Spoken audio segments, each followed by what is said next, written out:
नामंजूर। हक़ीक़त इहा ई आहे त सिंध जे कलम सां, सिंध जे अदब सां, सिंध जे किताब सां, सिंध जे नौजवान सां मुकमिल धोखो आहे।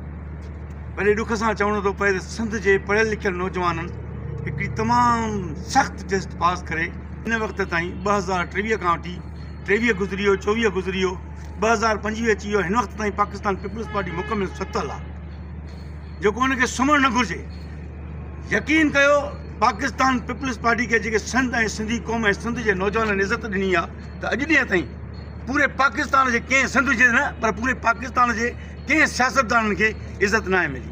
वॾे अफ़सोस सां चवणो थो पए त 16 साल गुज़री विया आहिनि, पाकिस्तान पीपल्स पार्टी खे हुकूमत आहे, सिंध जो इक़्तिदार आहे, उनजा बानी बि आहिनि, त वारस बि आहिनि, त वाली बि आहिनि। अॼु जेके इहे इज़तूं बख़्शूं हिननि खे अल्लाह पाक जे तरफ़ खां, असां सिंध जे पढ़ियल लिखियल नौजवाननि जे तरफ़ खां मिलियूं। मुतालबो छा आहे असांखे? मुतालबो इहो ई आहे त हिननि जेकी टेस्ट पास कई आहे, फौरन टॉप टू बॉटम हिननि खे ऑर्डर ॾिना वञनि, हिननि जी मेरिट जी इज़त कई वञे, जंहिं मोतबर इदारे हिननि खां टेस्ट थी वञनि उनजी बि इज़त कई वञे। अॼु उहो अलाए छो ख़ामोश आहे। वरी अफ़सोस सां चवणो थो पए त सिंध जो हिकिड़ो मोतबर इदारो आहे, IBA जंहिं टेस्ट कई आहे उनखे बि नज़रअंदाज़ थो कयो वञे। अॼु उहो ख़ामोश आहे। उनजे मथां बि सिंध जे पढ़ियल लिखियल नौजवाननि जे ज़हननि ते अजीब ऐं ग़रीब क़िस्म जा सुवाल पैदा थियनि था। ख़ुदा उनखे बि असांजी गुज़ारिश आहे त बाक़ाइदे उहे बि पंहिंजो एहतजाज नोट कराइनि त असांजे हिन एतिरे मोतबर इदारे जी छो बेइज़ती कई वई आहे। बिस्मिल्लाहिर्रहमानिर्रहीम। असांजा मुतालबा साईं तमामु साफ़ ऐं चिटा आहिनि। पहिरें ॾींहं खां वठी असांजो इहो मुतालबो आहे त जेका पहिरीं जेका टेस्ट थी हुई PhD ऐं JSP जी, उन्हनि खे जेको टॉप टू मेरिट तहत जेको ऑर्डर ॾिनो वियो, उन खां बाद में जेका हिकिड़ी ॿी टेस्ट थी जंहिंमें 3 कैटेगरियुनि में उनखे विरायो वियो, ग्रेजुएशन कैटेगरी, इंटर कैटेगरी ऐं मैट्रिक कैटेगरी। हाणे उन में साफ़ ऐं चिटो इहो मौक़ुफ़ ॾिनो वियो गवर्नमेंट जे तरफ़ां बि ऐं जंहिं इदारे IBA जेका असांखां टेस्ट वरिती त काई बि वैकेंसी जेको आहे अलॻि अप्लाई न कंदो तव्हां उन 5 to 15 हिकिड़ी गॾियल टेस्ट हूंदी जंहिंमें 3 सालनि ताईं इन खां अलावा जेका नौकिरी आहे त काई बि टेस्ट तव्हां न ॾींदव। हाणे 5 to 15 वारी टेस्ट कैंडिडेट पास कई आहे, उन खां पोइ जेको आहे हाणे वरी ॿीहर रिसेंटली जेको आहे असिस्टेंट मॉनिटर जी जेको पोस्टियूं आयूं आहिनि, हाणे उहे 14 ग्रेड जूं आहिनि। जॾहिं तव्हां 15 जे 5 खां 15 वारी टेस्ट तव्हां वठी छॾी आहे त तव्हां भर्तियुनि जे बजाए अलॻि टेस्टियूं छो था ॾियो। ऐं जेको असांखे सर्टिफिकेट मिलियो वियो आहे उहो 3 सालनि जो आहे, 3 सालनि खां पोइ उहो वैलिड न आहे। हाणे उन में दोस्तनि टेस्ट पास कई, जेको आहे सर्टिफिकेट मिलियो, 2 साल असांखे वेटिंग में रहायो वियो आहे। हिकु त प्रोसेस हिन वक़्त खां शुरू न थियो, अञा मैट्रिक कैटेगरी जी हिननि जी हिकिड़ी टेस्ट रही थी जंहिंजो कोई बि शेड्यूल कोन्हे को।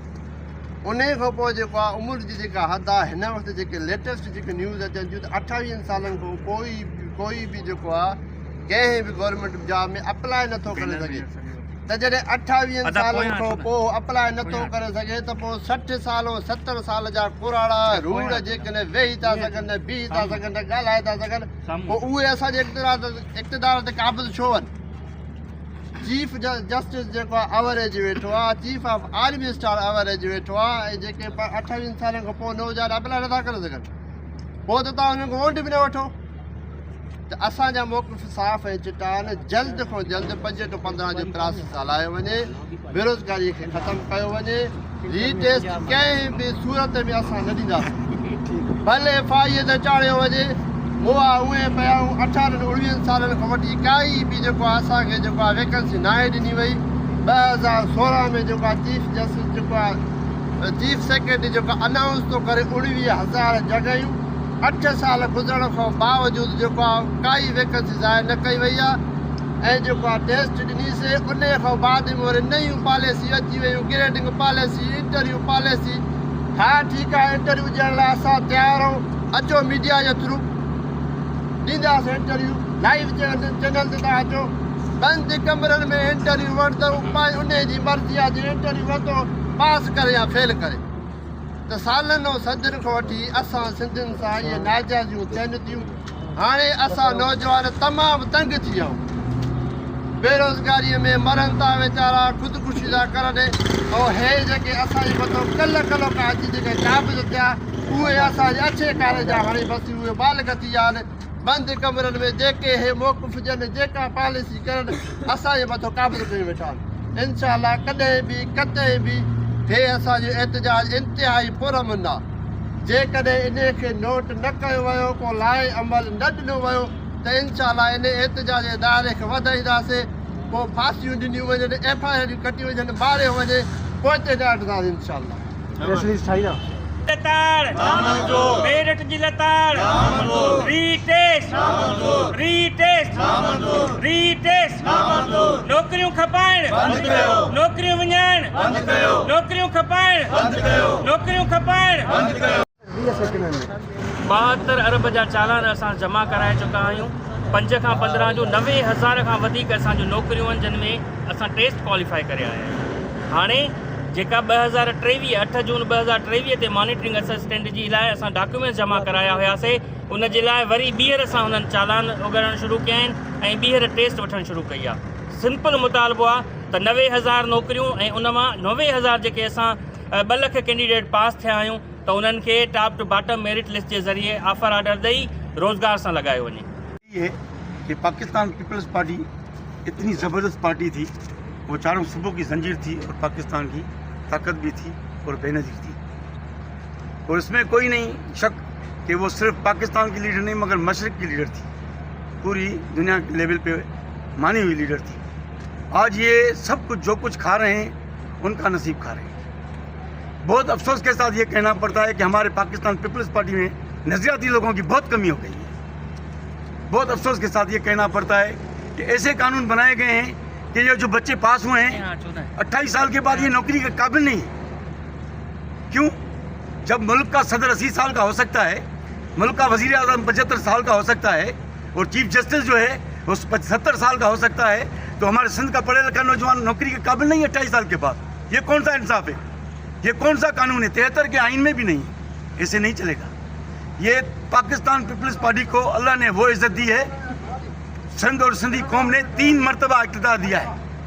16 साल से ये इक़्तिदार संभाल के बैठे हैं और आज वो ड्राइंग रूम की सियासत कर रहे हैं। नहीं करनी चाहिए।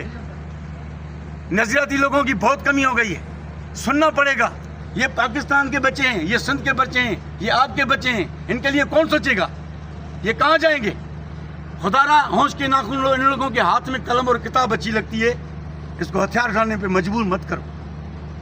ये पढ़े लिखे आपके बच्चे हैं, ये एहतजाज कर रहे हैं। इन लोगों ने सिंध का कोई ऐसा शहर नहीं छोड़ा जहाँ इन लोगों ने एहतियात नहीं कराया, चाहे वो सक्कर हो, चाहे वो लाड़काना हो, चाहे वो नवाबशाह हो, चाहे वो हैदराबाद हो, चाहे वो कराची हो। मगर बड़े अफसोस के साथ ये कहना पड़ता है कि बिलावल भुट्टो साहब, खुदारा होश के नाखून ले, आप बेनज़ीर भुट्टो के फर्जंद हैं, शहीद भुट्टो के वारिस हैं। कम से कम आप वो नहीं बन सकते, उसकी खुशबू ज़रूर दिखाओ, उसकी खुशबू ज़रूर दिखाओ कि नहीं महसूस हो कि नहीं सिंध में मोहतरमा बेनज़ीर भुट्टो की खुशबू मौजूद है। खुदारा इन पढ़े लिखे नौजवानों के ऊपर नज़रसानी की जाए। जरदारी साहब को रिक्वेस्ट करते हैं, जरदारी साहब को और बिलावल भुट्टो जरदारी साहब को रिक्वेस्ट करते हैं कि खुदारा ये आपके बच्चे हैं, ये आपकी ताकत है। तकरीबन 16 साल से आप इक़्तिदार में हैं और अल्लाह ने आपको हर नेमतों से माला माल किया, इज्जत दी।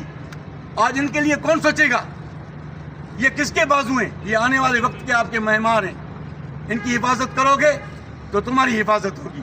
जब इन लोगों की हिफाजत करना छोड़ दोगे तुम अकेले रह जाओगे। पाकिस्तान पीपल्स पार्टी चारों सूबों की पार्टी थी, मगर आप लोगों ने सिंध तक महदूद करके रख दिया है। खुदारा अभी भी वक्त है, होश के नाखून लो। ये सिंध के पढ़े लिखे नौजवान आपको बिल्कुल देख रहे हैं।